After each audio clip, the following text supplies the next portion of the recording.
considère que les érotypes, qui sont les archétypes de l'éros, c'est un panel magnifique qui nous permet de mieux se connaître, de mieux connaître et comprendre les difficultés qu'on peut avoir avec notre couple. Parle-nous des Érolabs. Alors, les Érolabs, c'est quelque chose que j'ai créé en me trouvant confrontée dans mes accompagnements à la problématique de comment est-ce que je montre concrètement aux couples ou aux individus à quoi ça ressemble une interaction érotique avec une énergie un petit peu différente de celle qu'ils connaissent déjà. Et généralement, les gens connaissent que le porno, à la limite un petit peu le sensitif dans certains films romantiques, on en a un petit peu une idée, mais bon, ça reste quand même très très très bref.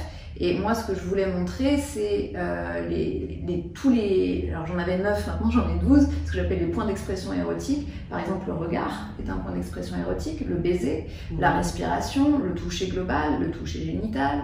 Donc il y a plein de façons comme ça pour que les corps se connectent. Et je me suis amusée à décliner ça à travers les 4 érotypes incarnés, donc ceux qui sont plus dans le corps. Et dire, un baiser primal, à quoi ça ressemble? Un baiser sensitif, c'est pas la même chose. Un baiser éthéré, un baiser transgressif, comment on se déshabille, donc plein de choses comme ça. Donc c'est parti de là, de cette idée de donner du concret, du tangible, de donner à voir et de donner à sentir. Et il y a du coup deux façons dont je m'en sers. Une façon qui est vraiment juste pédagogique pour montrer, je dirais même 3 façons. Juste pour montrer que les gens sachent à quoi ça ressemble. Pour aller un petit peu plus loin, donc ça c'est ce que j'appelle le mode Netflix. Ils se regardent un Érolab chez eux comme s'ils regardaient Netflix et ils disent ah ouais ça c'est bien, ça c'est pas bien, ok, ça j'ai envie, ça j'ai pas envie. Donc c'est vraiment pédagogique. Et puis donc la deuxième chose c'est qu'ils peuvent suivre en même temps. J'ai créé les Érolabs d'une façon pour que ce soit vraiment étape par étape. Et que si on veut faire en même temps, on peut faire en même temps, donc ça crée des interactions, des connexions complètement différentes. Alors c'est bizarre, on est d'accord, mais c'est fait pour être bizarre et sortir de ce mythe qui nous dessert tous que un rapport sexuel, il faut forcément que ce soit un moment où on a tous les deux envie et ça ressemble, et c'est dans des codes très limités et puis on a un orgasme ensemble et puis il faut que ce soit parfait surtout. Il y a ce truc il faut que ce soit spontané, naturel et qu'on sache exactement ce que veut l'autre et que l'autre sache exactement ce qu'on veut soi et du coup on n'en parle pas et voilà, il y a cette espèce de truc magique qui fait que c'est on finit par plus faire l'amour. Parce que ça n'arrive jamais, exactement. Enfin, dans les couples qui vivent ensemble depuis longtemps, ça, en fait, ça n'arrive plus. Donc pour casser ça, moi je dis, en fait, on va programmer des explorations et des expérimentations.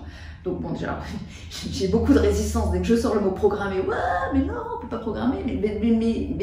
Mais en fait, si, on programme un moment ensemble. Voilà. Et après, on va essayer des choses et voir comment ça se passe. Et du coup, ça met beaucoup de légèreté. Ça met de la communication, ça met de la légèreté. Et contrairement à ce qu'on pourrait penser, ça remet de la spontanéité aussi. Parce qu'au lieu de faire semblant de savoir-faire, on s'autorise à dire, à essayer des trucs et à demander, alors attends, si je fais, c'est comme ça, c'est bien comme ça. Donc voilà, ça remet de l'énergie, de la circulation du mouvement et une autre forme de spontanéité et d'authenticité. Et la dernière façon qui m'est très très utile, plus en tant qu'érothérapeute, c'est d'observer les résistances à certaines pratiques et à certains érotypes. Et ça, y compris plus en individuel, de voir comment on réagit. Et parfois, il y a des choses qui remontent et des interdictions et des censures. Donc, je me sers aussi des Érolabs pour que les personnes regardent et me disent en fait, ça, je ne m'autoriserai pas à le faire. Et à partir de là, on dit pourquoi, qu'est-ce qui se passe, tout ça, ça nous permet de nous connaître. Voilà, donc c'est se connaître et c'est aussi dépasser les censures et les interdictions et les injonctions qui nous empêchent d'être dans notre... Puis ça permet quand même à l'autre d'aller dans l'érotype. Alors oui, tu as raison, j'aurais commencé par ça, c'est la première chose effectivement.